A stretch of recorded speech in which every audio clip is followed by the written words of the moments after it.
హల్లెలూయా! దేవునికి స్తోత్రం.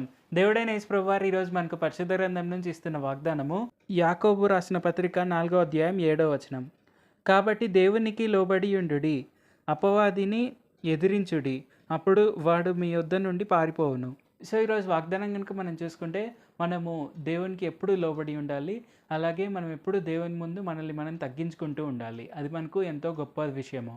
మనము దేవుని యందు తగ్గింపు కలిగి ఉంటే, అంటే మనం దేవుని ముందు ఎప్పుడు తగ్గించుకుంటూ ఉంటే, మనకు హెచ్చింపు అనేది వస్తుంది. మనము దేవుని కంటే గొప్పవారము అని మనం అనుకుంటే, అది అంతకంటే ఇంకా మనం ఏమీ చేయలేము. అంటే మనల్ని మనం హెచ్చించుకుంటూ ఉంటే మనకు ఆశీర్వాదం అనేది రాదు. అలా కాకుండా మనల్ని మనం తగ్గించుకుంటూ మనము ఆయన యందు వినయం కలిగి ఉంటే అప్పుడు మనకు ఆశీర్వాదం అనేది రెండంతలుగా, మూడంతలుగా, వెయ్యంతలుగా అలాగ వస్తూ ఉంటుంది. సో, మనం ఎప్పుడు మనల్ని మనం తగ్గించుకుంటూ ఉండాలి. అలాగే మనం తగ్గించుకుంటూ ఉన్నప్పుడు దేవుడైన యేసు ప్రభువారు మనల్ని శక్తితో నింపుతారు. మనకు వచ్చే శక్తి వల్ల మనము అపవాది ముందు ధైర్యంగా నిలబడగలము. అపవాది ముందు మనం ధైర్యంగా నిలబడగలిగితే, అంటే మన భయాలను మనము ఫేస్ చేయగలిగినప్పుడు భయాలనేవి తప్పకుండా పారిపోతాయి. ఎందుకంటే దేవుడు మన పక్షంలో ఉన్నాడు. ఆయన మన పక్షంలో ఉండగా మనకు విరోధులు ఎవ్వరూ లేరు.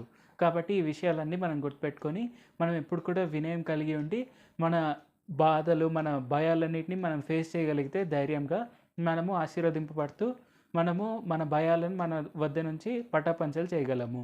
సో, తప్పకుండా అలా చేద్దాం. ప్రార్థన చేసుకుందాం.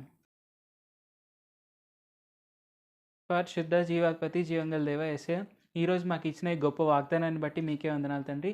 మేము తప్పకుండా మీ యందు వినయం కలిగి ఉండేందుకు సాయం చేయండి. మేము ఎప్పుడు కూడా మీకంటే గొప్పవారము అని ఎప్పుడు మిమ్మల్ని మేము హెచ్చించుకోకుండా ఉండేందుకు సాయం చేయండి. మాకు తగ్గింపు దయచేయండి. తద్వారా మేము ఆశీర్వాదాలను పొందుకుంటూ మేము గొప్పగా ఆశీర్వదింపబడుతూ, అలాగే మీ వద్ద నుంచి శక్తిని పొందుకుంటూ అపవాదిని ధైర్యంగా ఎదిరించగల సామర్థ్యాన్ని కూడా పొందుకుంటూ ముందుకు సాగేందుకు సాయం చేయండి. యేసయ్య, మాకు అపవాదిని ఎదిరించగలిగే ధైర్యాన్ని కూడా దయచేయండి. అంటే మేము వినయం కలిగి ఉండేందుకు మాకు ఆ శక్తి సామర్థ్యాలను దయచేయండి. యేసు నామములో అడుగుచున్నాం తండ్రి. ఆమేన్. Thank you Jesus. దేవుడు మిమ్మల్ని ఆశీర్వదించును గాక.